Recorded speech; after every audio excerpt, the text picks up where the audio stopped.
Good morning, everybody, and welcome to the Health and Adult Social Care Scrutiny panel.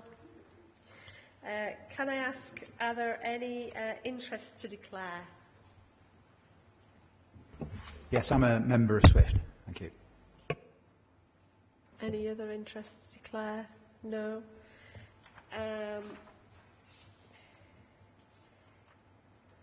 All the debates today are to be taken in public, so we agree that the public can be part of the meeting, both here in the room and on the webcast. And we have a deputation. Paul, do you want to come down and give your deputation, please?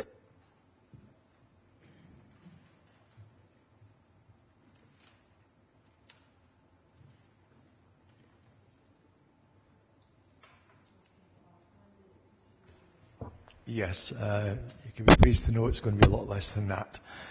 Thanks, first of all, to the councillors for allowing me to make this deputation.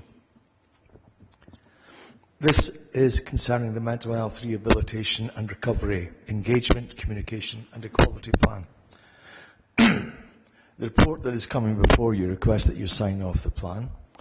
And the CCGs, in partnership with the local authority, would like to commence engagement on the re-provision of Enfield Down services and the development of a community-led model of care. The engagement will focus on the re-provision of a facility that would include a bed base and supported living accommodation with enhanced community service model. Following the engagement process, a report of findings will be written, which will include a section on equality. The report will be shared with members for information whilst the CCG and the local authority consider the views of local people in the development of a proposed model. Once the service model has been developed, the Scrutiny Committee can be updated on any future proposals and the next steps required to support this work. A previous engagement held in 2017 found that services like Enfield Down are a necessary part of the recovery pathway.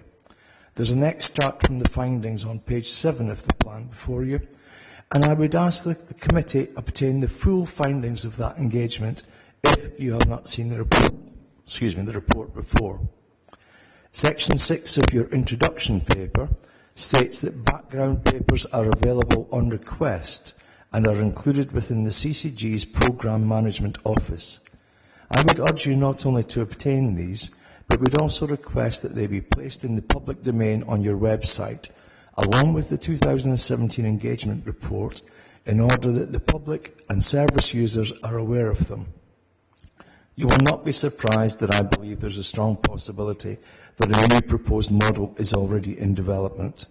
We all know the great financial pressures on public services, and it is on record that mental health services in particular have been severely underfunded for many years. Thank you for your time.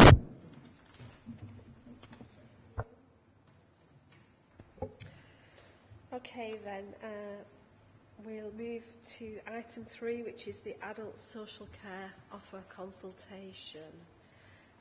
Committee members will remember that the Scrutiny Committee saw the consultation papers before they went out to consultation, and we suggested some changes to those papers that were put before us. This is the result of the consultation and the proposed way forward following it.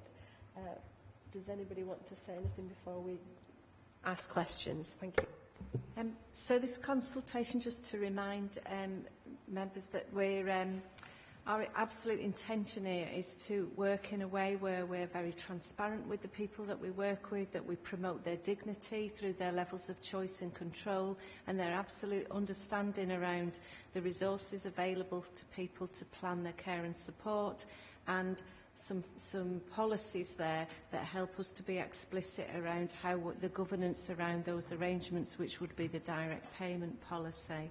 So we've been out to consultation, and we've now got the report from Public Perspectives, who were the independent partner in undertaking the consultation.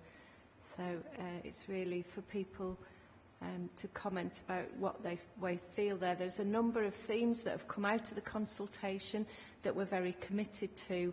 It's extremely important to us that we get this right. So our original intention was to go to Cabinet in August with the draft policies for sign-off. But in order to ensure that we properly engage with people who've commented through the process, through complaints, with organisations that have engaged with us, we're now intending to take something forward at October so that we can engage more fully over the next couple of months. Thank you. So we'll open it up to questions. David. Morning. Just picking up on your point about transparency. On the focus group key findings, which is on page 11 of your report, page 23 of ours, 2.7, there's a comment there from a carer saying that they basically agree with the principles, but at the end of that comment they say, but it doesn't feel transparent. And it didn't to me, actually, reading the report. So I think that's a first thing, just to pick up at how transparent is it? How much do people really know about the... because it starts off in the financial section saying there are £5.6 million of financial benefits, reduction in money rather than benefits. So this is an issue around transparency. Okay, so firstly what we know is that we have been over-providing for people. So in our previous resource allocation system, we tend to assess people's needs when they're at the peak of their crisis. So we give them an allocation that reflects the fact that they're in crisis, and then we've been quite slow to go back to people, promote their independence and acknowledge fully what support networks they've got around them. So the savings are based on us reviewing people. So there's no arbitrary cutting of people's packages.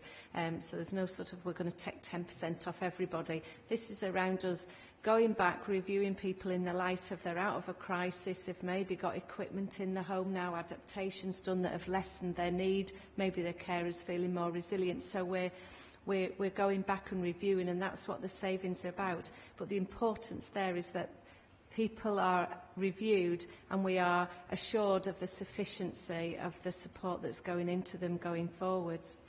I think the comment in 2.7 from a carer is very representative of a lot of feedback we had, where it is difficult for individuals to understand what the impact will be on them. So broadly, people were quite supportive of the intention, but when they were asked, would this be a positive or a negative impact on you? In fact, they didn't know, and we can't tell them. And the very reason we can't tell them is because it will be an individual approach. So we won't change anybody's care and support arrangements without them having a review of their needs and collaborating with them.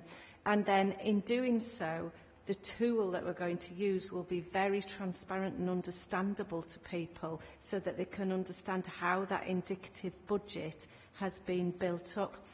I think the other importance then is that once we have got an indicative budget within which they can plan their care and support, it is not a capped budget.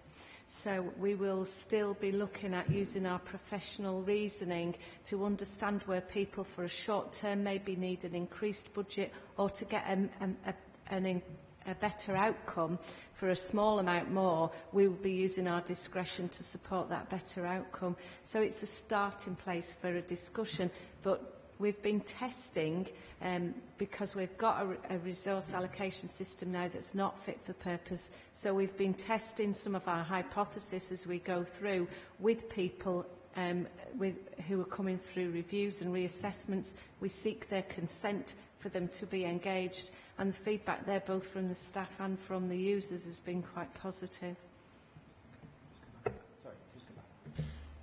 Yes, thanks. I appreciate the context of all this, and that it's a very difficult financial position. I went to a presentation on council finances a couple of weeks ago, and so I've heard the detail of the difficulties. I think the transparency issue is really, I suppose if the report said at the start, we need to make a high level of savings, 5.6 million over a number of years. Probably it will mean that some of you who are getting services at the moment won't get them in the future, or some of you who are getting high level of services might get a lower level of services. If it started off like that, people would know what was then following. That's the point behind it.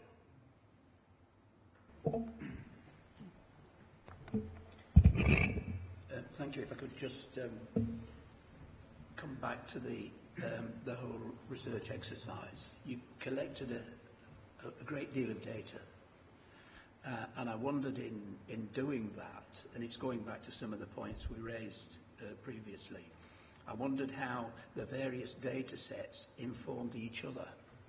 Was it done in a deliberate sequential way? Or did you say, well, actually, we're going to do this component first and another component afterwards? I'm really getting round to what is the reliability and validity of what you've discovered. Before asking, what are you going to do with what you've discovered? So if we could have the methods part first, please. Thank you. So there were a number of parallel processes running. So we obviously had the board consultation that anyone could complete, and we actually extended that by a short period at the end because there were some people who'd had a meeting with us and wanted to kind of go away, reflect on what they'd heard and feedback into that. So alongside that, each week public prospectors were analysing the returns they were getting to see whether any gaps were emerging, and they used that to then to inform both some of the focus group work, but more importantly the telephone interviews, so that they were using those to plug gaps, as it were, where there was perhaps a lower response rate, either from a particular area or from a particular group of people. I think, have got a degree of confidence that had we had 900 rather than 840 responses, that in the additional 60, we'd have had more reinforcement of what was already emerging, rather than we would have seen a radically different kind of thing emerge. So we've got a degree of confidence in terms of the themes that are emerging. I think more critically, it's the point that Amanda made earlier. We're using this as one of a number of things that we are doing. So we'll continue to test work with people. We'll be wanting to go back and test out some particular things. So, for instance, the definition of how we make direct payments payable to family carers, we'll be continuing to test out with people and get into some greater degree of detail. But we have a reasonable degree of confidence that it is a broadly representative approach, that there will inevitably, as is the case, be people who chose not to respond or who were unable to respond because of the level of assistance they might have needed. But we don't think that we would have had an additional 10% of responses, that we'd have seen in that 10% something that was radically different come through. So in terms of reliability and validity, you accommodated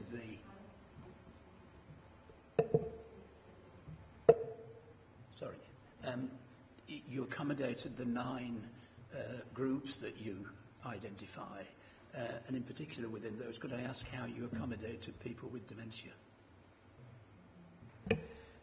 So there was a focus group with people that was specifically with people with dementia, particularly the early stages of dementia.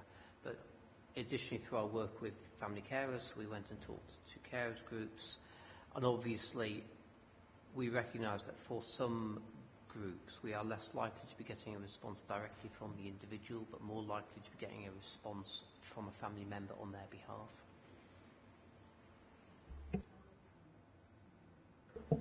Hello. My question actually was relating to that, but it's probably several questions really, because you said that the current system you're awarding funding at the point where people are at the peak of their mental health problems. So, how are they going to be in a state to apply or know to apply for these payments when they're suffering, and how will that work? If you could just clarify that.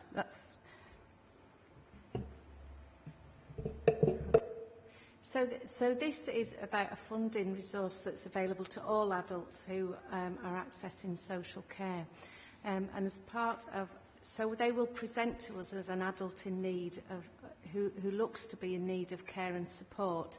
So they'll be referred to us by other professionals. They can refer themselves, and then when we undertake an assessment of their needs, the resource allocation system helps us to determine what is the funding envelope available, to plan their care and support. So they don't need to apply, and we recognise that they may need a higher level of support whilst they're in a crisis, but we can review people at whatever time we deem to be professionally reasonable. So typically it's 6 weeks after the first assessment to see how their needs have settled down, how the care's working for them.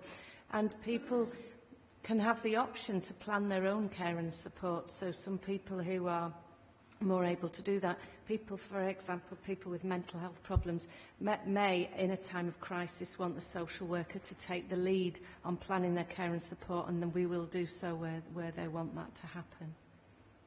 Okay, thank you. I've just got another question, actually, which is in relation to contacting the council and adult services. And I just wondered if the training that you're suggesting that will be provided to support to help people access online services, whether that's realistic, or are you aiming that more at the families as opposed to individuals? Again, is that aimed at families as opposed to individuals who are suffering with problems? So we absolutely recognise that we're going to need a range of approaches for people. We've got Gateway to Care, which is our telephone contact service, which resolves about 95% of queries for people down the phone, but can pass people through for more complex assessment. I think the feedback has been there particularly for family carers. Really good online information is helpful. It is possible to do self-referral online. We would recognise there will be younger people, potentially with disability, who may wish to use online services. We also recognise that there are some older people who will feel very comfortable using online services. Not everyone, but critically that I think is something that will change over time. So if I take my own parents in their 80s, 5 years ago they would have been very much in the space of wanting to phone and ask for something. My father's now got significant hearing loss. Actually, he finds it much easier to have done some online research first, to be really clear about the thing he then needs to talk to somebody about, because then he can manage the conversation much more effectively. So it's about having a range of solutions for people. It's about people then choosing the thing that works most for them. I think what we'll see is a combination of some people just doing it entirely online, some people wanting to use it, just use the phone, our Gateway to Care. But I think a growing proportion of people who do some online research first and then follow that up with a phone conversation to clarify things by having done some research first themselves. All right, thank you.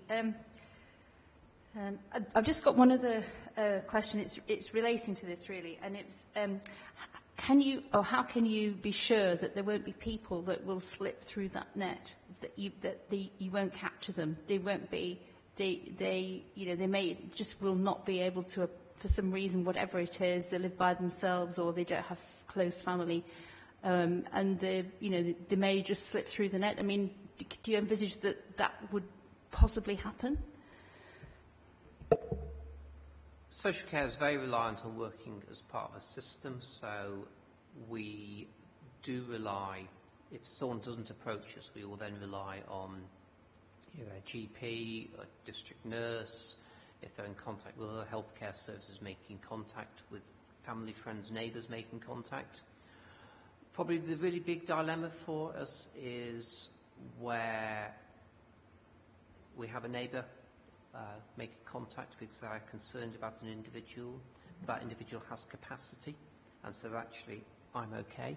Other people may be concerned about that individual, and we don't walk away, but we end up in a much more complex position where we're negotiating with that individual about are they really okay or would they benefit from some support. But if an individual has capacity and says, I'm okay, there's a limit to what we can do, and we get into a much more complex negotiation about you're making set decisions, you have capacity to make those decisions, so they're not the decisions some other people may have made, but we need to kind of respect that as well. Thank you. Page 46, where you've got responses by award. Could you explain how these individuals were contacted or requested to take part in the survey? Like, for example, in some areas you've got So when you're allocating resources, how are you going to sort of do it by ward on a ward-to-ward basis? So you know, if there's more respondents, are you allocating more resources to that? That is a higher need for that area, or can you just explain that? Sure. So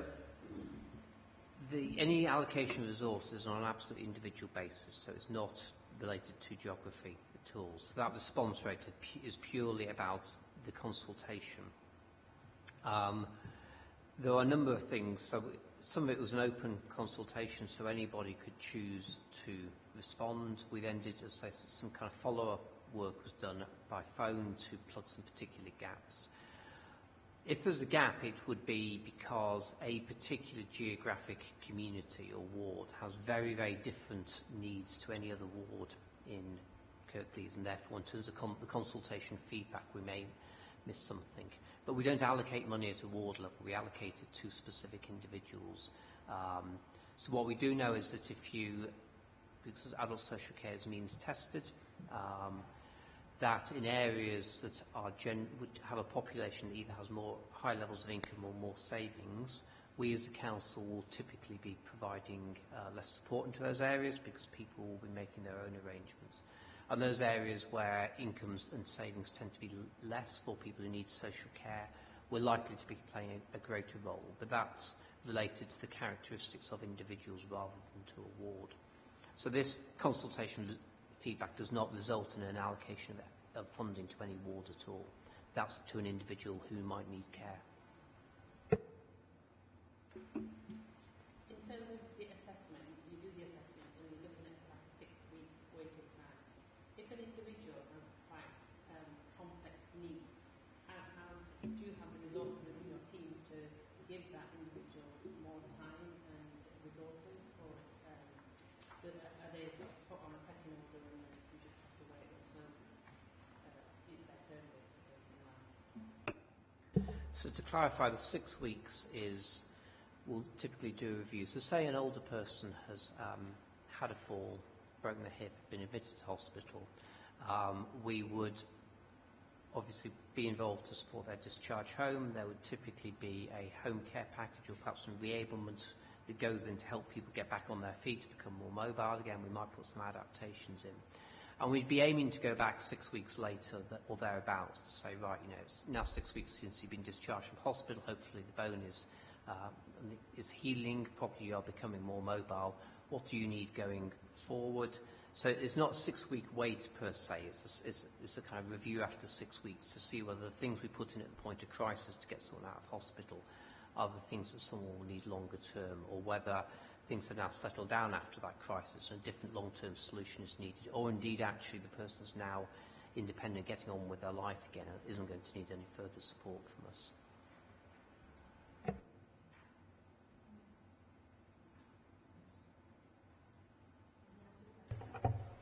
Sorry, it's my very first time. I agree with my colleague that I feel that the report is rather mealy-mouthed about the issue of financial cuts, and I think it would be a good idea to put that earlier in the report. I scoured it, and as you know, I asked a question at Labour Group the other night, and it hasn't been very clear that this is a lot of this has been prompted by money. I hear what you're saying about wanting to improve the service, but you know, I remember the introduction of care in the community. And the other thing, and I apologise for this because I think I should have declared that my partner works for Carers Count, so I apologise for that. It hadn't occurred to me, but did you consult Carers Count?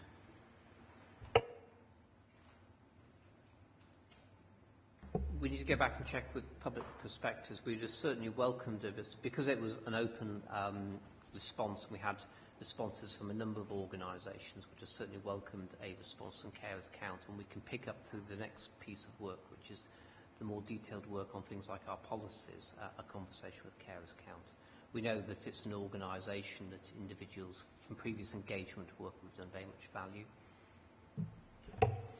I hear what you're saying. Would it be okay if we just instruct that they do contact Carers Count and get a response from them, because everyone that they deal with are carers? We'll come to the recommendations at the end of the discussion. Fistula.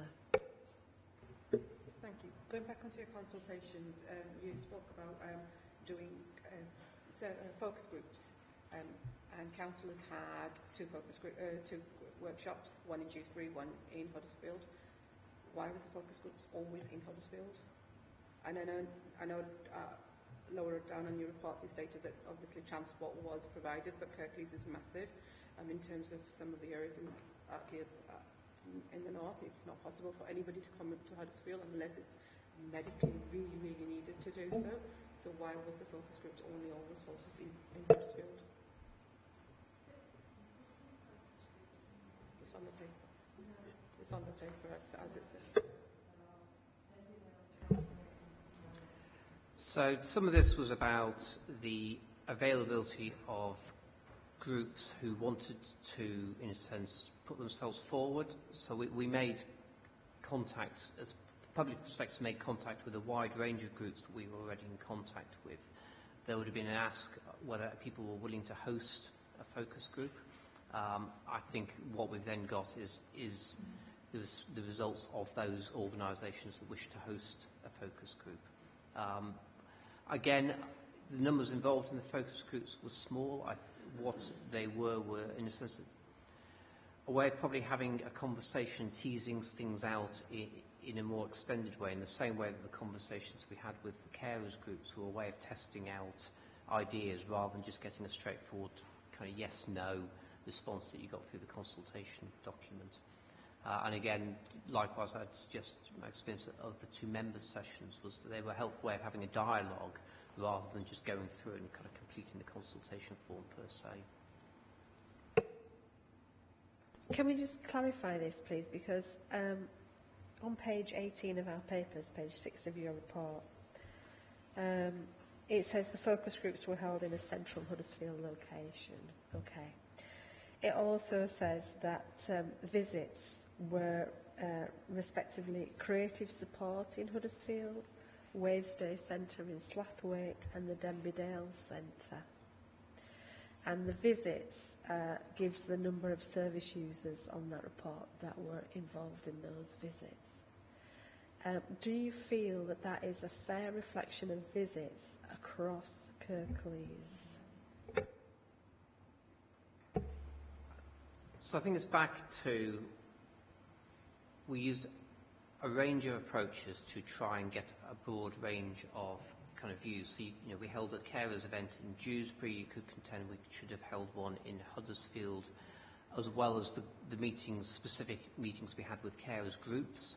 So, but there's something about, I think we used an approach to get a breadth of things. We held public drop-ins beyond the focus groups, so there were again opportunities for the general public, including obviously people who use services or would have been the subject of a focus group, to come. So there were a number of ways in which people had the opportunity to engage.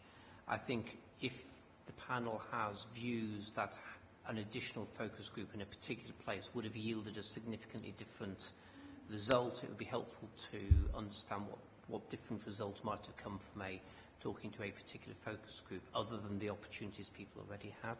I think where we're coming from is that there should, granted the carers event was in Dewsbury, but equally there should have been one in Huddersfield, because if you're a carer, you may have a limited time in which you can give to certain such things, and ease of access would have been, I think, good. But it is the geographical spread that we're concerned about on the consultation. But I've got three people who are waiting to come in.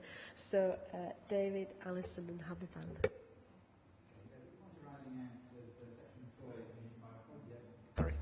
Point arising out of Section 4, consultees and their opinions. There are some good suggestions in that section, particularly the one, perhaps I can just pick one out, setting up a direct payments advisory and support service. That seems, if this is going to work, I think that would be probably quite an essential part of that. The question really is under the policy development section. So you're working on the resource allocation system and direct payment policies. Is there a process for involving service users and carers in that discussion, and specifically, say, people who are actually in receipt of direct payments to get their input on the next steps, and people using other services?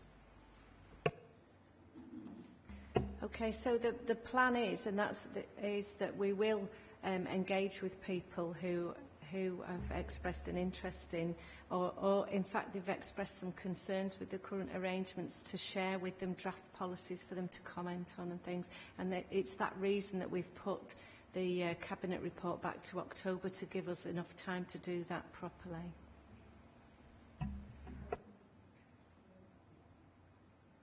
I'd just like to ask a question in relation to comments from the consultation, page 22 to 24, where comments from the telephone survey and views of stakeholders and staff highlighted a need for investment in community organisations, services and facilities and support to help people access these. So I wonder if you could outline how that's, what plans you have in place for investment in community organisations and how that might work. Thank you. So we've got a Community Plus team who are now working in communities to harness the community capacity and to start working with the voluntary sector on a place-based approach.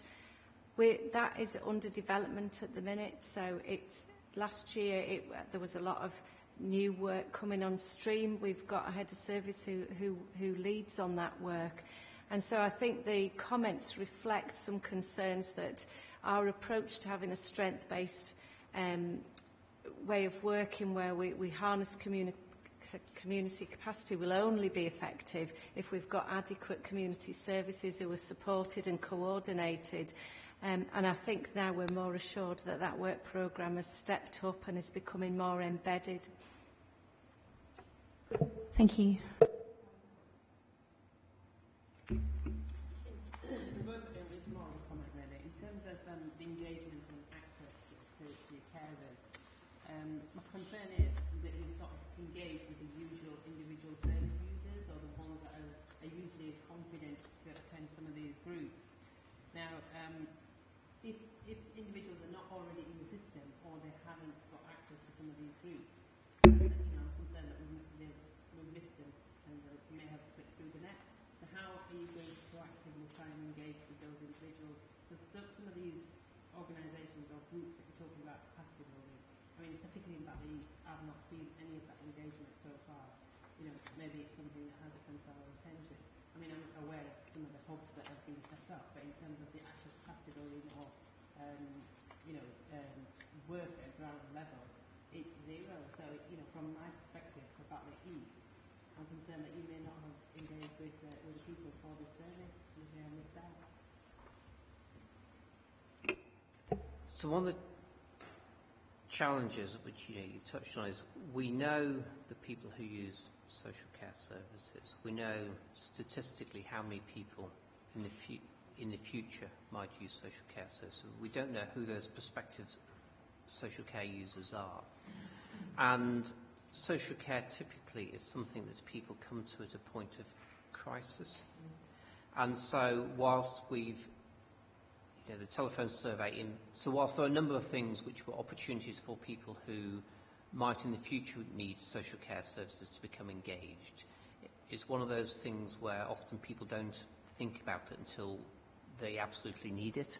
And so engaging with people who might in 1, 3, 5 years' time need social care services is a challenge. We do some of that through our engagement with organisations who probably represent communities of interest in a broader sense. So, carers, an organisation like Age UK is a good example of an organisation that's got very broad reach. It isn't just about people who are using social care services currently. But if people, if members have got some ideas about how we can reach prospective people who might in 1, 3 or 5 years' time be wanting to use social care services, we design the system for the future, that would be really helpful. We certainly get some soft intelligence, and things like a number of our libraries now run dementia groups, dementia cafes, so we can start to get some soft intelligence from those routes. We did try and talk to prospective users of the future, people who might need social care, but it's a similar challenge really to engaging with family carers. There are a significant number of people who are a family carer but don't recognise themselves as being a family carer. And in a sense, when you run a something for carers, they won't come because they don't see themselves as being a carer. And so it is engaging with that group. You know, they are, but they just see it as, well, that's of course what you do. And so there's something about us continually, I think, raising awareness, providing advice. Might not use. I ask a question about some of the items some of the messages that seem to come through in the report, in the answers. There seems to be a concern. And this paragraph keeps being repeated in the report. Those currently in receipt of social care support are less likely to be supportive and more likely than other respondents to state the proposal would have a negative impact on them. And you can understand that people are concerned. A few of the things that keep coming through is that about assessments and reviews and delays in the system, about getting those. And also, is this going to affect the level of support that I'm going to receive? So in these changes that you are looking to do, how are you going to resolve the issues of delays that are already there, that people are already experiencing? Are you expecting those to improve, or are you thinking that for a little while it may be further delays while the new system is put in? And how are you going to engage with actual users during this period of time? Because in your profile of respondents, when it's on page 19, only 13% of your respondents were in receipt of adult social care support. I know there's 40% were carers, but only 13% were receiving adult care support. And the higher percentages after carers are professionals and council employees, etc. So it looks as if in your respondents you've an underrepresentation from people who are actually saying to you, we are concerned about this. And therefore the message throughout is that most people are okay with this, but people who are in receipt are not. And that may have been stronger if you'd actually interviewed or had people who were in receipt of care at this moment in time replying. How are you going to resolve that issue? I think we absolutely acknowledge that people in receipt of care and support are anxious and concerned about how it's going to impact on them. And I think however large the sample would be, we would still be acknowledging that there's a real concern amongst people who are currently in receipt of services. As I mentioned at the beginning, any changes to people's care and support arrangements will be on an individual basis following a review. So there isn't a date when this becomes a live policy and everybody's care and support arrangements change. It will be a discussion and a reassessment on an individual basis. And we're committed to being transparent as part of that process and ensuring, as is our Care Act duty, to make sure that the care and support that continues is sufficient to meet their needs, and that we're committed that we're meeting their needs in as dignified and equitable a way as we can. So in terms of addressing their concerns, we cannot give anybody any reassurance on an individual basis that this won't impact on them, because we don't know that outside of that process. I think connected to that is the theme that came through around people's concerns around consistency. Are we going to train staff? Are staff going to be consistent? And I think the fact that a large number of staff engaged, it shows that their intention to really understand it and how they are going to apply any changes. We will be developing guidelines and some staff training to ensure that we are very consistent in our approach. and that we put in the checks and balances, but also noting, particularly in reference to the direct payment policy, that people are concerned that they end up with something that's very black and white in nature, and we have got some plans to try out some tools that will enable us to work in a creative way, but without putting in too much that will be restrictive for people achieving the outcomes that they want to. Does anybody have any other questions they wish to raise, David? Yes, it's a question on focus group key findings, page 23, and it's about community services. So there's a comment there from a carer that they're not sure that the community sector will basically have enough capacity to deal with the increased role they'll have under these proposals. I think given that the community sector is suffering its own cuts, it's questionable as to whether they will have that capacity. What's your view about that?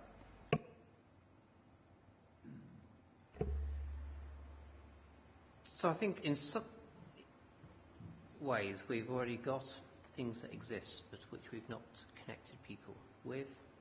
So if anyone's been to Huddersfield Station, there's effectively a big Men in Sheds project right next to Huddersfield Station that has capacity because it's not something that we've connected people to as well as we might have done. One thing about direct payments is that, of course, people can take the money and perhaps, in a sense, if someone's currently using a formal day service, they can take the funding that's being used to fund that day service and use it to spend in other things, including in community groups. Through the Community Plus work, we've been doing a number of things to support community groups. The biggest single thing, and this is where we are tying it to some of the work around libraries, is actually groups having a place to meet and some of that basic infrastructure. And so we know that there's already an awful lot of community activity that takes place through libraries that we can kind of continue to build on. Through some of our work we're doing with GPs, we recognise again that there's capacity that already exists that we can tap into. One of the things that does come back is it's often less about money per se, but about actually the way in which we can free community groups up, either through some of our things like an ask for £10 million of third-party liability insurance, some of the things about actually how do people get access to a venue. Often it's about supporting kind, so there are things that as a council we are very good at doing in terms of advise, in terms of things like just setting up and running a basic group that we can provide some support with. So there will be times when money is the answer. Often it's actually about something other than just money that will make things an awful lot easier for people. Sometimes it's just about, we want to run an event. How do I navigate getting an events license and managing traffic flow? And, can I get a road closed? How do I do that? How can I help get some marshals or some stewards for an event? All the things which actually money won't solve in its own right, but it's about advice, information, helping people navigate the system. And that's what the Community Plus staff are very much about doing, is connecting people up and say, well, actually, if you're wanting to do that, we know another group that did that last year, and they can share the learning from that. I appreciate that there's some good examples there, but you did refer to libraries, and of course libraries have got their own consultation process going on about the future of libraries. So I think part of this is joining the dots and looking right across the board at all the areas which are suffering financially and which are here at the moment, but who knows whether they'll be here in the future. So it's kind of continuously planning for that, I think. I'd just like to ask a question in connection with Section 3, deciding the amount of money and support, and that's to do with the resource allocation system that's proposed. And we've got nothing to compare that with. So I just want to know how it will be calculated, and will people be receiving the same sums as they are currently doing, or what's going to happen in relation to that, because we've got nothing to compare this with. And no sums of money are talked about, so it's very difficult to understand if people will be receiving less money as a result of this. So the resource allocation system is a way of matching people's levels of need to an indicative amount of money. So our intention is to be explicit with people around what money they've got that can help them to plan their care and support. And we need a system to help us to arrive at how do we determine that amount of money. The system that we've been developing is based on our local market prices, so it's not on some hypothetical centric. It's based on the actual rates of pay that we are making for individual services. So how that will work, it will be based on an individual's assessment of need and how much of that need is not currently met. So we cannot tell people on a blanket basis what that will mean for them. It is individually applied. It's quite a sophisticated tool. But I think what might reassure you is that it is an indicative amount. So it's the start of the conversation within which, and it's a resource we think is sufficient to meet their needs. But if we determine that it's not sufficient because there's some outcomes that need to be met in the short term or there's some flexibility, then we will be having a further conversation around what additional resource do they need to meet those. And in some instances, it's more than they need because they have got a way of meeting their outcome without using the whole resource. So it's the starting point for the conversation. Thank you. Right. Are there any other questions that we want to raise at this point in time? Right, okay. I'm conscious as well that we haven't talked direct payments policy as much. From your papers, you are going to work towards putting that policy in based on the consultation responses you've got. How are you going to test that policy can work before you would adopt or go to Cabinet with your proposals? We're going to engage with some of the stakeholder groups, so the Carers Count group, for example, and Age UK have been, they're quite keen to have a look at the draft policy and comment on that, you know, with reference to some of theirs. We've also had a number of people who, either through the complaints system or through the consultation, have raised concerns around the governance for direct payments, and we've offered to share the draft policy with those so that they can see if it addresses their specific concerns.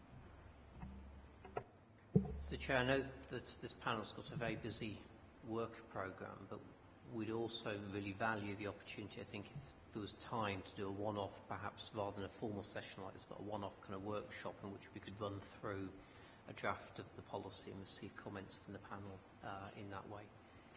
There are, I think, some recommendations that we'd want to make.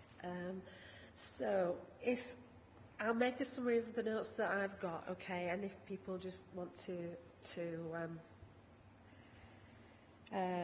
give their thoughts. So first of all, it's about the delays in the system and about carers' assessments being in a timely manner as well. I think we'd want reassurance that this wouldn't make any further delays and that the delays that are there already will be resolved, and that carers are supported as well as service users through this process. Okay.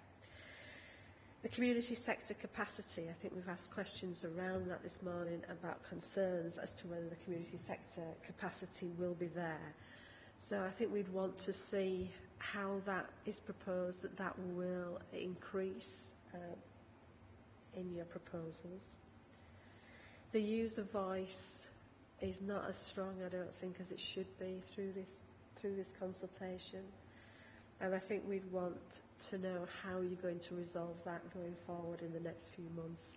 So how you're going to talk to more service users than you have currently. Because at the moment, your respondents are more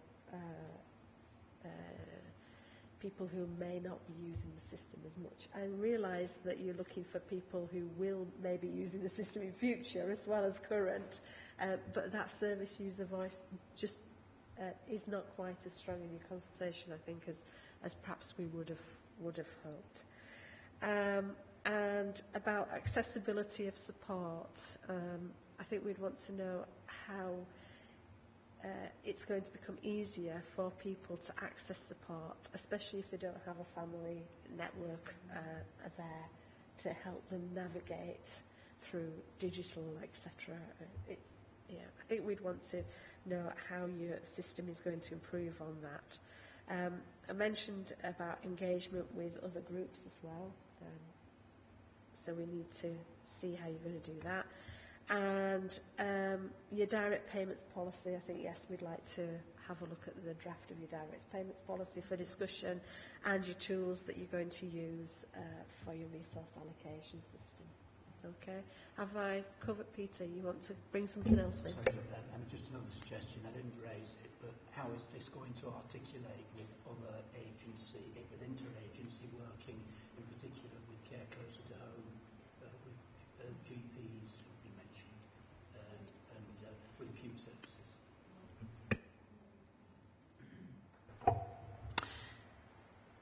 I was just going to say, if you want to find out who is likely to be wanting to access services in 1, 3 and 5 years' time, you need to ask the current users where they were 5, 3 and 1 year ago.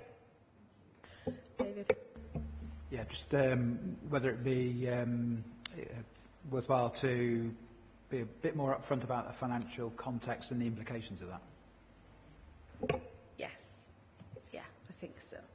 All right, so I think those are our recommendations from today, and asks for some more work on it as well. Okay, thank you for coming this morning. Thank you.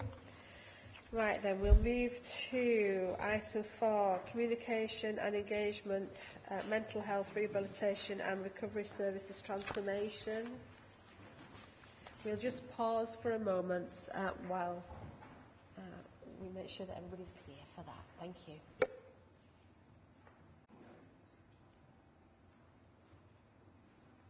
Right, thank you. We'll move ready for now item 4, and we have 2 members of the CCG here, Vicky Dutchburn and Dawn Pearson, who are here to talk to us.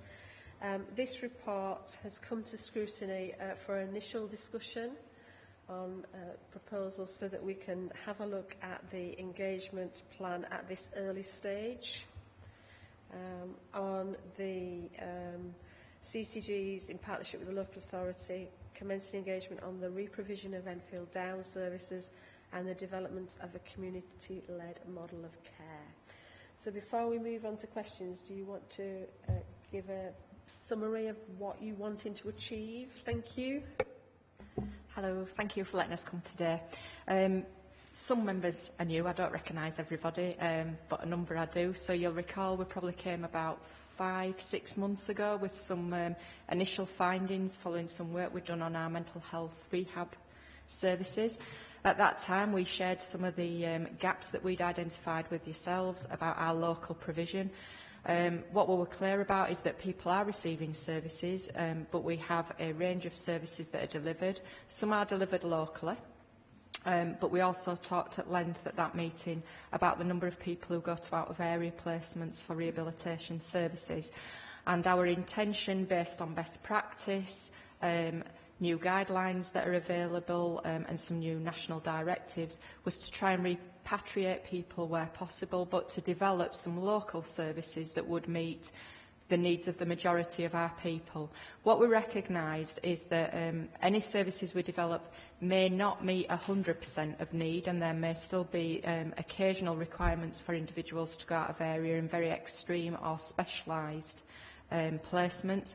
But the aim is that we will have much more provision locally that will take people through their journey of rehabilitation services, and that will be from either coming out of acute settings or stepping back from forensic or specialist services back into local provision and moving back into the community. The gaps that we clearly identified when we met last time were a lack of a community rehabilitation specific service. We've got a range of community mental health services and acute mental health services, community mental health teams, etc. But we didn't have a team that specialised in rehabilitation and the needs of those individuals and the skill set that was required, so we would want to develop that. And what we also had identified is that the current rehabilitation service that we have has been in existence for a long time, and it's situated in Enfield Down, and I'm thinking off the top of my head, I think it's 16 years. Enfield Down has been opened as a mental health rehabilitation service, and over that time the population group have changed. So initially it was supporting people who moved out of places like Storrs Hall, but that client group have now obviously moved on. The population has changed, people are much more acute in their presentation.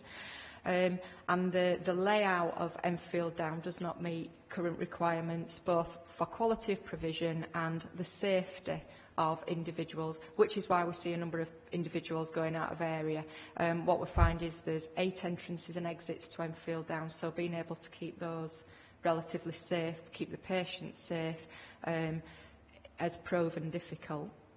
So what we've come back today, we said we would come back with an outline proposal, our initial proposal to start an engagement process around the 2 specific areas, which are developing our community model and the reconfiguration of Enfield Down. So what we're 100% committed to is we still need an inpatient provision within Kirklees. Whether that is in Enfield Down in some other reconfigured state or somewhere else within Kirklees is still to be determined, and we are exploring all those options. But we are still given a commitment. We need a bed base, and it will be part of that patient's journey to still be able to offer that, but it will be very different to what we've currently got. So a lot of that information that I've just talked about is attached in the appendices, but I just wanted to summarise it so that people are on the same page still as we are.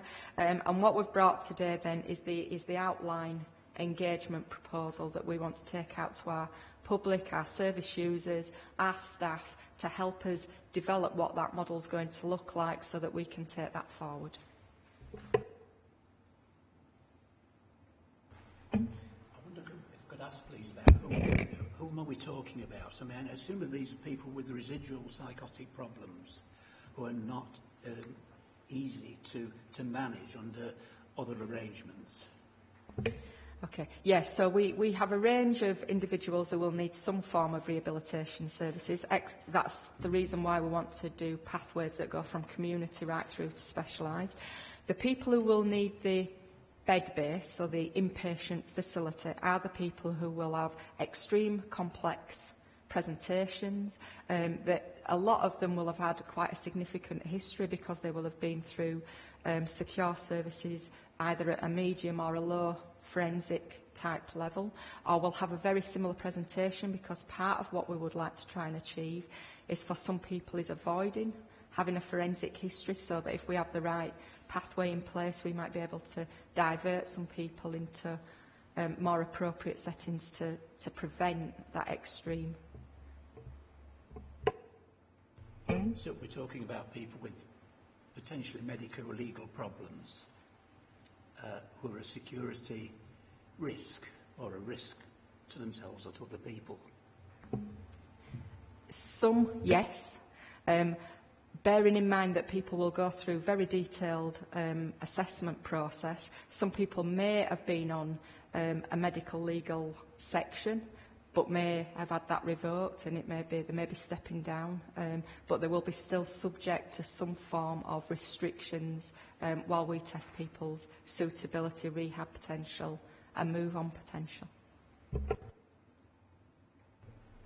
Which brings me, now we know who we're talking about, is how do they access the service?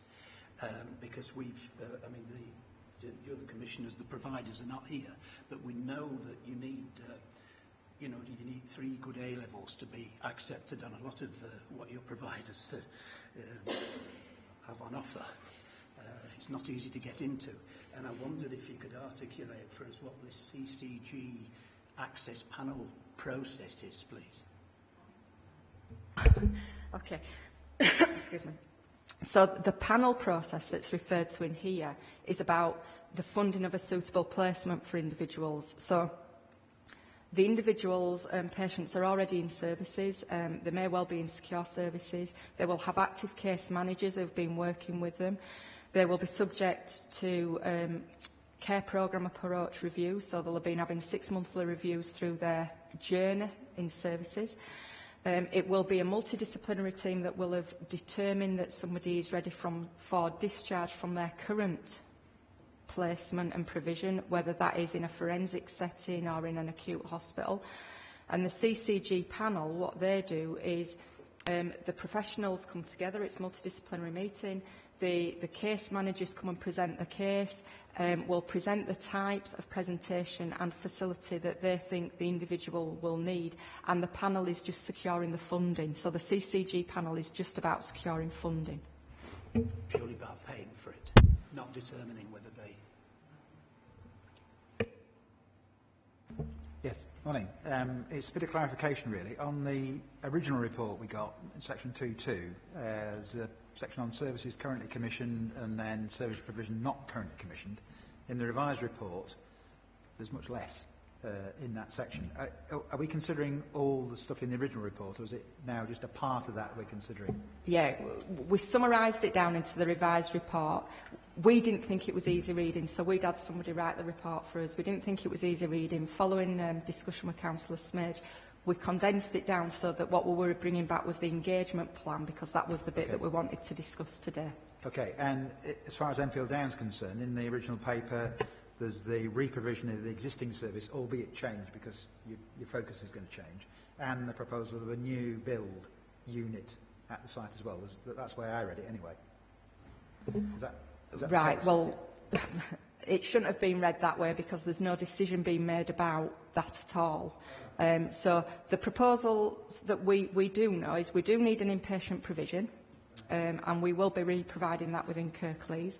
There will be discussions with our local authority colleagues about where that might be. So one of the things we're exploring is what available estate have we got, what other properties have we got that could be refurbed. There are things it might be a new build. What we do know is that it'll go down from the 32 beds that are currently in Enfield Down. There's only 23 in use, but it had 32 beds, down to about 12 to 15 for the people that need them. A lot of the people that have used Enfield Down and are potentially still in Enfield Down could move to other more suitable facilities, be that sheltered living, supported living accommodation, group homes. They don't need to be in an inpatient hospital-based provision. Right, so will you be coming back at a later stage with further proposals on other elements of the package? Yeah. Yes, so the proposals that we would like to do is obviously discuss the engagement, what we've got here, make any revisions to that. We go out and do the engagement over the summer into the autumn. What we would then propose is to come back sometime autumn, early winter, to tell you the findings of that and show you how we propose to start modelling the recommendations through from there. Can we ask, in your engagement plan, you've got on page 9 of your revised report, page 76, I think it is in the papers. You've got engagement with voluntary community groups, and you mentioned about North Kirklees, but you're not mentioning about South Kirklees, but you have community voices in South Kirklees, don't you? So I'm presuming that it will be the same across Kirklees, that you need to recruit some in North Kirklees, but you've got some in place in South Kirklees. Is that right? Yes, we've got a programme of community voices across South Kirklees where we've recruited voluntary and community sector representatives who are working with quite a lot of very vulnerable or grassroots or communities that we normally don't reach through our engagement mechanisms. And we don't have a similar scheme in North Kirklees, but we are working really closely with North Kirklees CCG to make sure that we reach the voluntary and community groups who could also support us with this work. And we will work with them and skill them in the way that we've done with our community voices to be able to have conversations locally. We certainly know that we need to get our demographic representation right across the Kirklees footprint, and that's what we really want to aim for, is that we reach those individuals who would not normally have a voice or don't engage in the way that, you know, a survey would normally allow for. So we really want to get a good community conversation going on. And your community services that you're wanting to put more of that in place, I take it, from what your report is indicating. So how are you proposing a way forward in that? How are you going to discuss that in your consultation as well? So for the community modelling work that we'll be wanting to do, we'll be engaging with people, and it'll be about the overall model. So it'll be about those people not needing to go into hospital, trying to keep people as close to their own homes, their own communities as possible. And when I talk about their own communities, that can be a community which might just be a family unit, to people who have got an active role to play within their wider community. And in doing that, being able to discuss with people how, if we can maintain their own tenancies, keep them within their family unit, how we can have intensive community services, which will include a multidisciplinary team that will have therapists, nurses, consultants, being able to outreach into their own environment where appropriate to maintain that, help them get their routines in place, people going in on a daily basis, sometimes a lot more than once a day, to maintain that safety and help people build up that confidence, really, that the support systems are there when needed, but that they can actually retain their own independence as well. So that's the model that we will be going out to talk to people. Who the providers will be will still need to be determined once we've developed the model. Some of it we are clear, because it will need health professionals within it, will be commissioned from one of the main mental health providers that we have locally. What we're also doing is talking on a wider footprint, so with Bradford, Leeds areas and Barnsley areas, about what they're doing about their mental health rehabilitation services, because it has been picked up at a West Yorkshire level that everybody has got some gaps in their service provision. So are there some things we might be able to do together? So one of the things that we have explored previously that we've mentioned is whether we do a bed base with a wider geographical area. But we're very clear in Kirklees that we have enough demand that we could do our own unit, and we would want one within Kirklees. Doesn't mean other people couldn't use it if there were some beds empty, that they could choose to use it, but we would definitely want placements within Kirklees.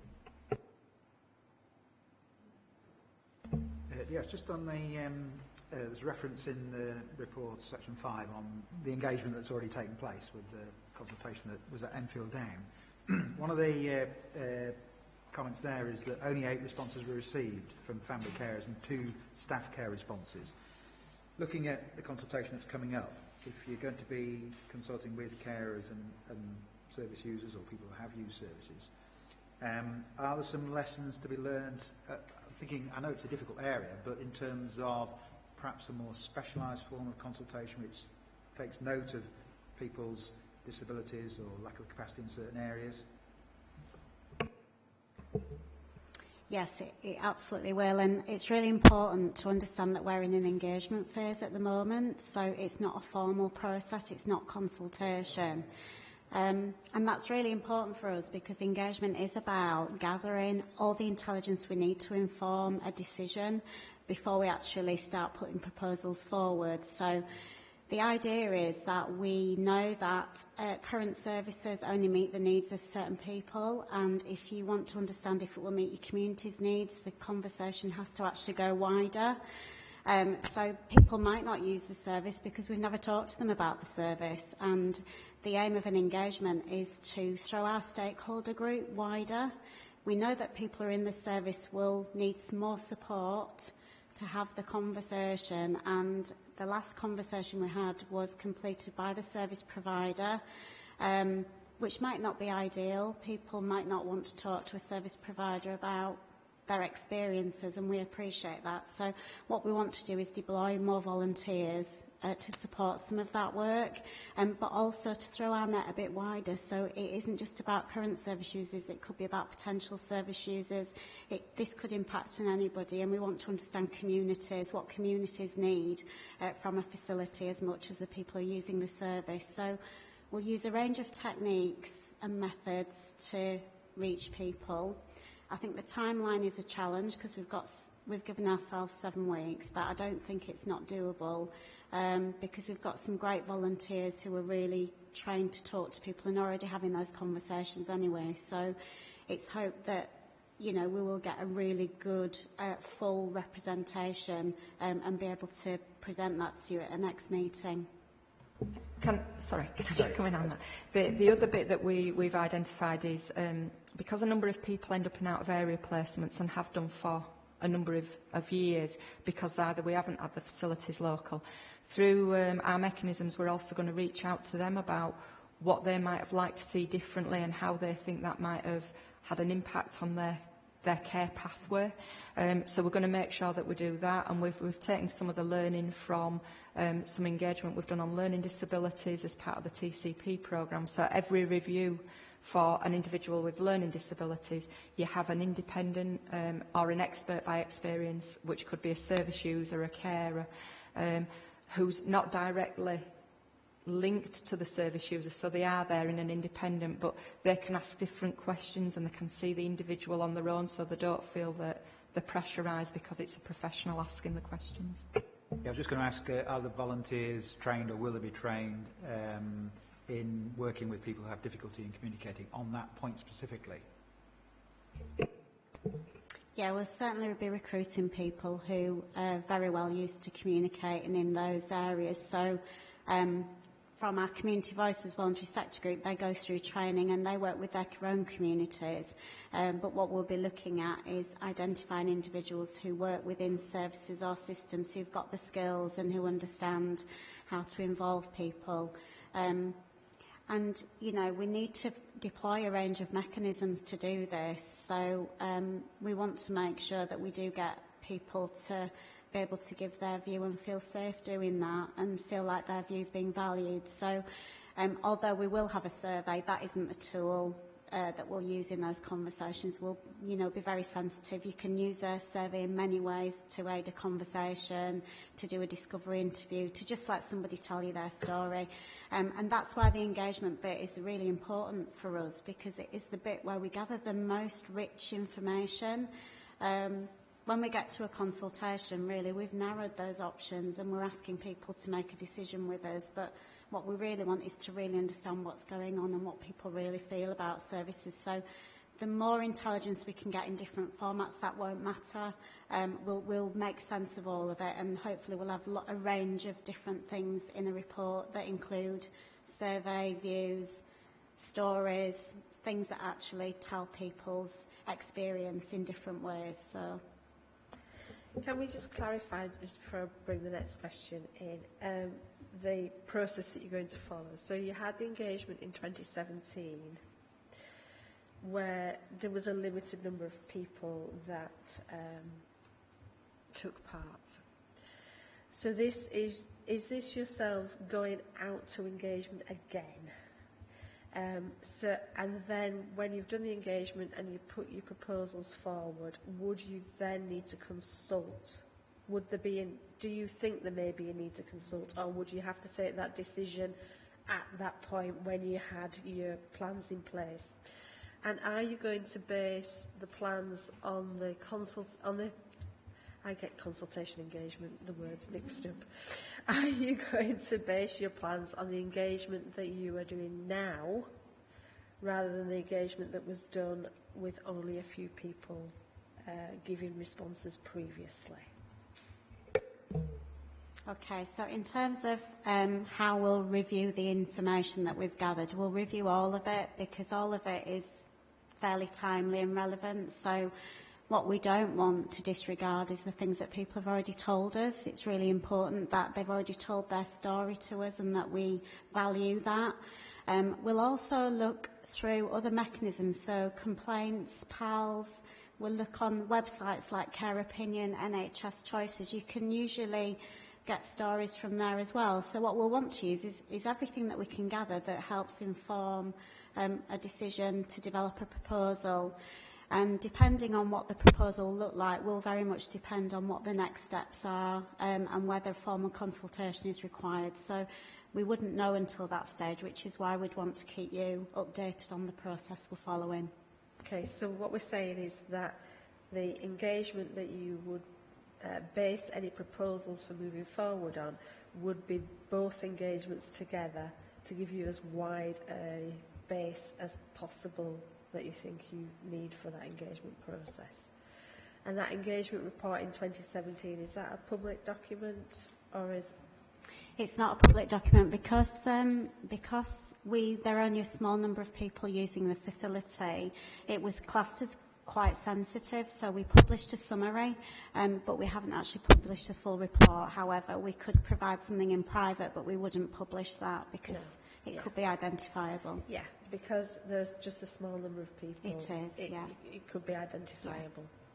Yeah, Peter. I wonder if I could just look at para 7.1, please, on page 9, where you talk about a survey which will be used to gather views of different stakeholders. And you go on to say that this will, it will reap a representative sample. I just wondered what you were going to obtain from this, you know, given that you might be, with users, you might be talking to people who are quite insightless and quite unwell. You don't mention staff. So I just wondered what this survey, which looks to be the linchpin of achieving your aims and objectives, I just wondered what it was going to do, please. Okay, so we most of our engagement does rely on a survey as a main tool, but it's not always the tool that we use. And certainly the community voices people that we work with, they know how to adapt the questions. The important thing is the questions that we want to get answers to, and you can break a survey down and use them in many ways. So people might only want to answer a couple of questions on a survey, but what we always ask people to do is to complete a quality monitoring form at the end of that survey. And that is a voluntary form, but a lot of people, if you explain to them why we need to fill that form out, and it's to actually describe who we've reached as part of our conversations, they're usually quite happy or comfortable to complete that. So in terms of determining who we're going to have spoken to and the reach, we'll be able to use the equality monitoring form information, and then we'll look at that maybe in different cohorts. So we might look at the difference between what men are saying and women are saying. We might look at different age ranges, and we'll do some equality analysis to really understand actually what are different demographics saying. In terms of reaching staff, there is going to be an event which we talk about on the other page, on page 10 or 77 of your report. But we tend to put surveys out through websites, so anyone can actually complete that survey if they would like to. There is no restriction, but we'll be doing particularly targeted work with the groups that we know we'd like views from. So the survey is not something new, it's something you collect already, and you're going to stratify that information presumably by user, by carer? We'll do it in a variety of different ways. So we have a general report of findings which describes what people have told us, and then we do an equality analysis where we break down the groups by different demographics and look at different representational groups to identify if there are significant areas of impact or if they're describing things differently, so that we can consider those. And those are then support an equality impact assessment which would run alongside this process. So we would be doing an equality impact assessment to support this process, and that information would help to identify if there's any particular considerations we need to make if we're developing a proposal to meet the needs of all our communities. Hello. I'd just like to ask a question. It's page 71 of the original report. It's in relation to community rehabilitation services in a registered care home. And I've got the impression from what you're saying that the system you're keen to introduce or proposing is to create more fluidity in the whole system so people can either step up or step down from a particular service. But in relation to community rehabilitation, you suggest that these will be available for people for a medium length of time, proposed up to 2 years. So my question is, what happens if people haven't been rehabilitated in the time that you're allowing, and could the system then become bunged up, and how are you going to get around that? So the timelines that will be for each section of the pathway will be indicative timelines, so they'll be based on best practice and evidence about what we're guided to believe that people should be in some type of facility. So, for example, in a low, slow stream, it will be medium, which is deemed 2 years. You will have some people who might be in an intensive rehabilitation, which is anything from 12 months to 18 months. At that point, because it's measuring outcomes all the time, the case managers and the providers will get some indication of whether an individual is reaching their optimum, whatever that optimum might be. So for some people, their optimum might be that they will always need some level of 24-hour support. At that point, it's then finding what will be their longer-term placement or their tenancy for life, if you can call it for that. And then we will look to move people into the most suitable long-term address. In a lot of cases, that's what we're looking for people to be able to have their own address, which, as we said earlier, might be in a group home for some people, where you might have 3 or 4 people who have got very similar presentations but do need 24-hour support.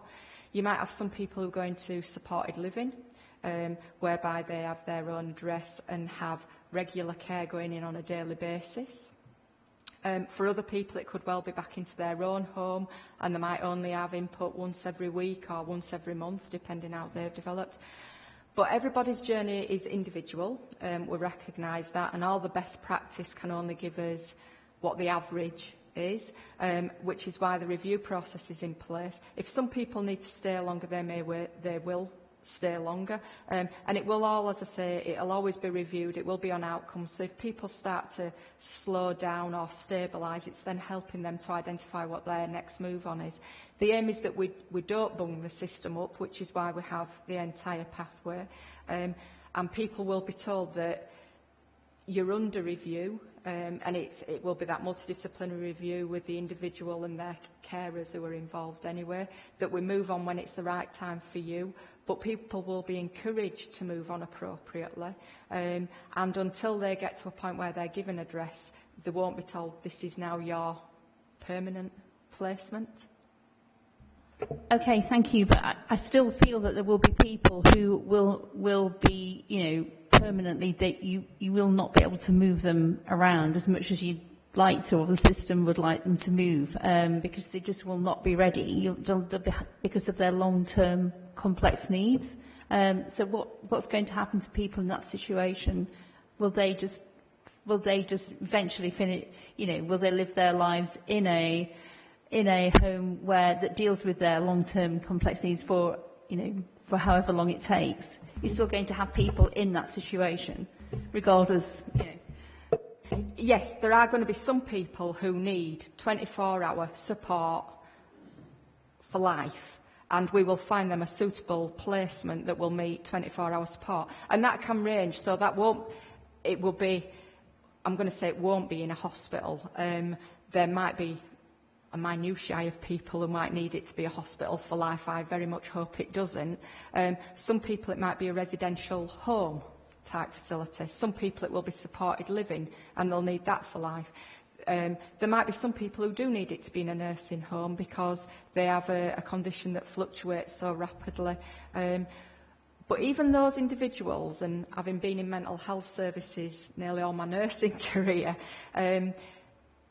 their presentation changes because it's impacted by other things. So what you see in an individual who is in their late teens, early 20s is very different to how they present once they get to the 30s, to how different they present once they get to the 60s, because then potentially they start getting more physical conditions as well, so you're also meeting those needs. So for some individuals it will be like we treat anybody. We try and accommodate them in their local community, in their own home for as long as possible. For other people, they may well need to change addresses because their primary needs have changed as well.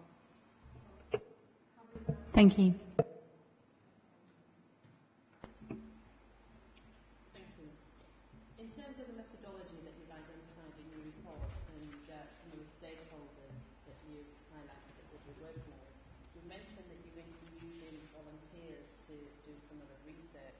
How have you recruited those volunteers, or how do you intend on recruiting those volunteers?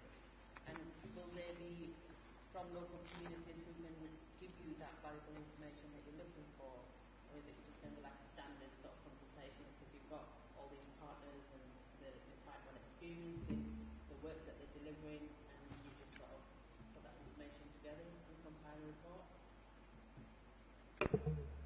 So for the community voices, who are our biggest cohort of trained volunteers, they go through 2 days of training. We call it, it's not really training. What we want to do is get them to understand how we work and the legislation we work to. So we work with them and they do a task at the beginning.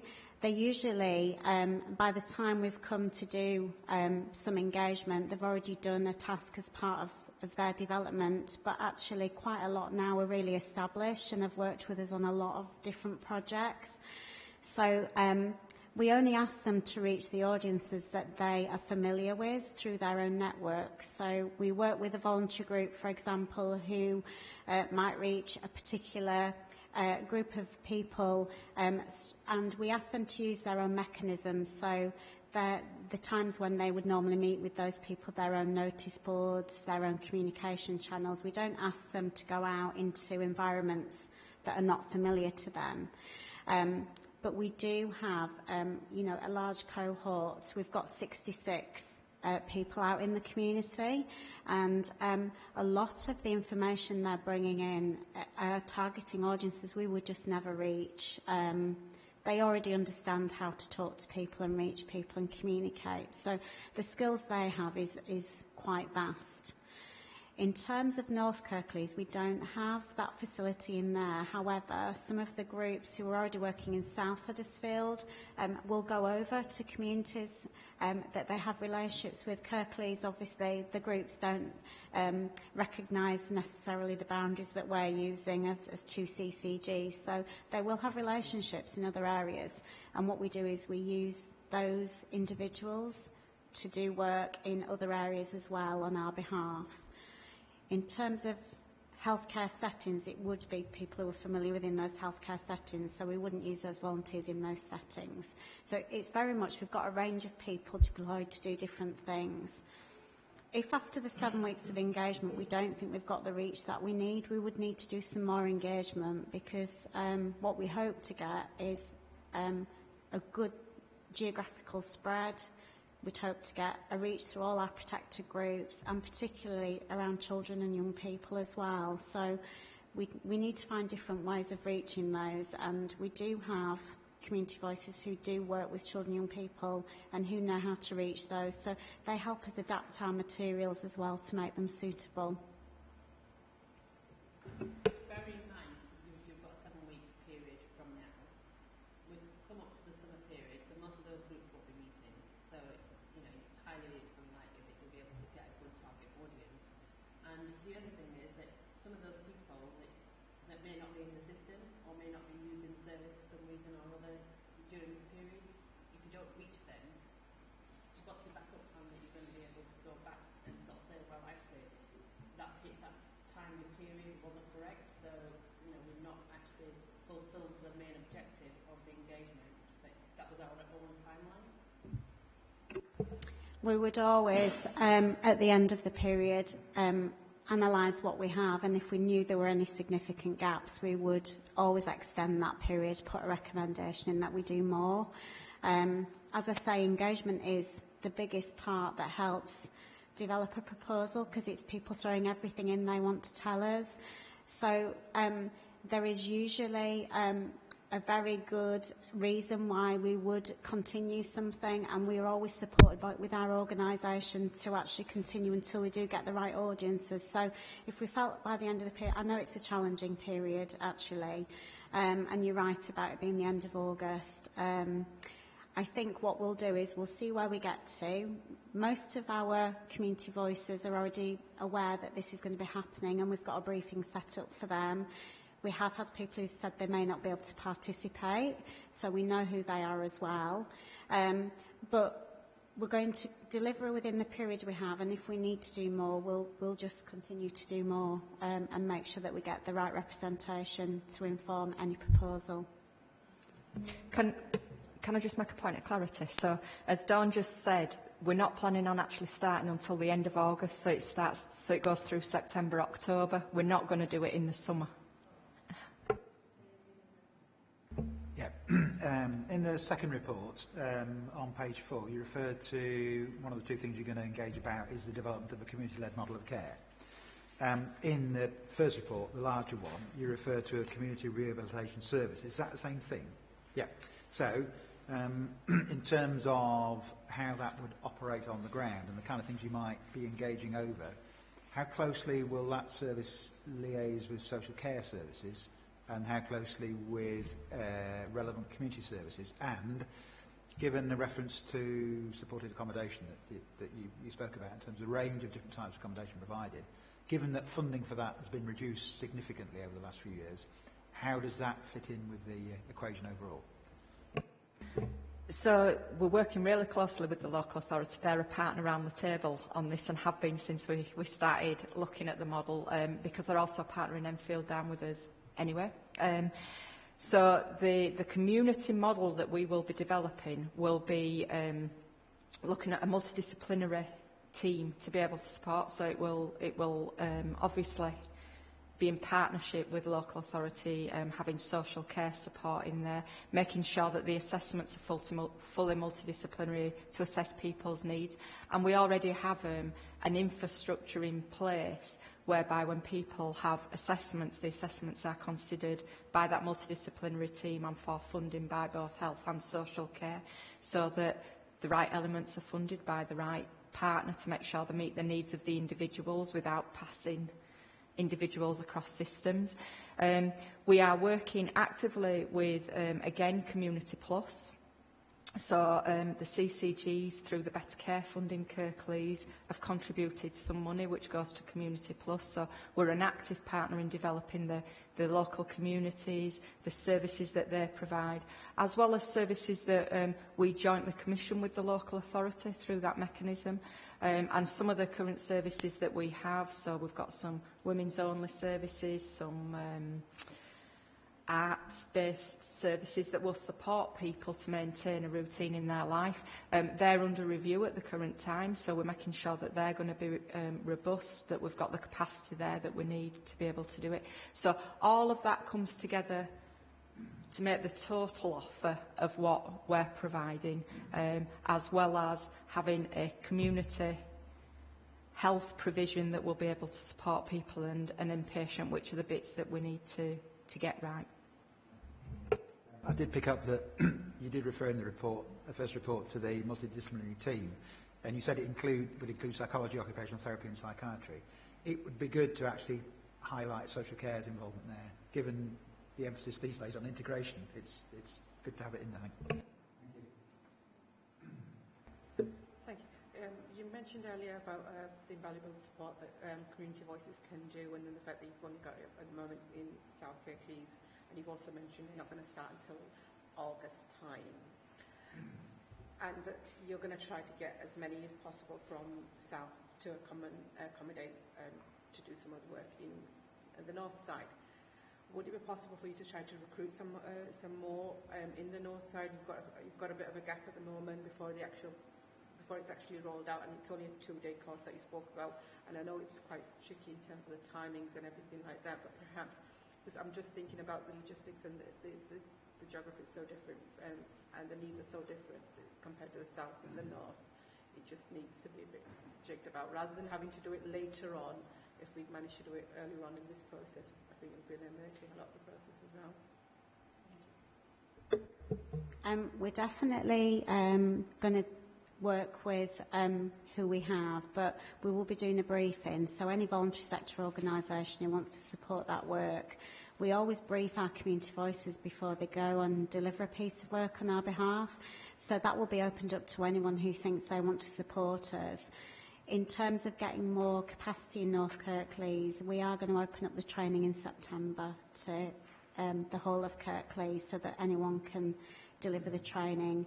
And we've been working with organisations like Kirklees Neighbourhood Housing as well, who also are starting to work with us and train some of individuals as well. So we feel that we'll probably be able to, on the briefing session, accommodate anyone who's interested in helping us, and then look at the training, the 2-day training at some point, because if we do embark on formal consultation, we'll need to make sure that we've got people there. So we will have training in September, and that offer will be open to those groups who help us at this stage.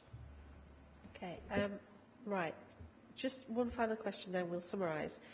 In the previous engagement, you said care in the part of the summary. It says care in the community should involve having a mental health recovery hub that affords 24/7 access to service users who need it.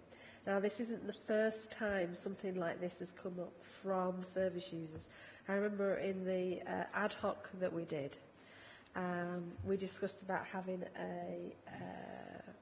a line where people could ring up 24/7, not necessarily the spa, because that was seen as being a blocker. Somewhere that somebody could ring up to if they were needed to talk over a few things or needed support in the community and didn't know where to go for that, etc. So as part of this care in the community, are you going to be looking at the ease of access into services so that people don't feel that there's barriers to access like they do at the moment? So in short, the answer is yes. What we need to recognise with this particular service is that people shouldn't necessarily be accessing it in a crisis, because there will be known people. It's about rehab. And as we develop the specifications, once we agree the model, we will be looking at how people can access support and what level of support that will be 24/7. So there will be something there 24/7. Yeah, I mean, just to follow up on that with regards to access, when you commission for this, and I think what you're proposing is entirely laudable, but will you be using the people you commission at the moment, or will you be putting it out to tender? I can't answer that at this time. It will depend on what the model is, how we're configuring it, and the decisions will go through normal governance. So once we come up with the model, the governance processes will determine if it's an open tender, a single source tender. And it'll go through that normal governance within the CCGs and local authority for that. I just reiterate the point that, if people can't get access, if they really do have to have 3 good A levels, it's not going to work. Yeah. It was just a clarification on age. Is the engagement focused on working age adults? The engagement will be broad. So the service will be for people of working age, but what we've recognised, and I think Dawn has already mentioned, we will be engaging with children and younger people, especially those that are already having difficulties or are in residential type settings now, because they're potentially the clients that we're going to be moving through the system and transitioning into these facilities. Right, so as far as people who are 65 and over, the same kind of issues apply, and is that being investigated as well? Thank you. So we will have engagement with people 65 over. The service probably, or the bed base that we're looking at probably won't be for people of 65 and over, because this is your far more complex people who are subject to home office restrictions, etc. We are seeing that, just while we're talking about this, there is a growing population group of over 65s that are now moving down through the system. But due to their presentations, this type of facility probably wouldn't be your placement of choice, because again, as I've mentioned, those people have got multiple conditions, and a lot of the people that are stepping down from forensic services are stepping down now because they're deemed to be safe because they're physically unwell, and it's the physical needs. And that's just the way the forensic service, the criminal justice service works. Okay, thank you. Facility, do you want to come in really quick, because I think we need to... Just a quick question.